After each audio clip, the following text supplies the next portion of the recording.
எங்கள் வீட்டில் பூத்தாலே பூவின் நாயுள் பூவே.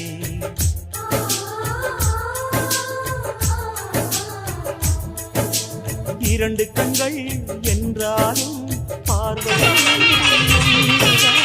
உருவத்திலே தனித்தனிதான். ஒரு சேவல்தான் நடை காத்தது இந்த அதிசயம் பாருங்கள்.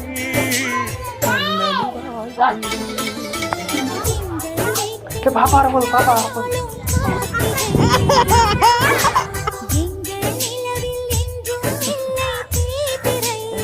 வைக்கணும்.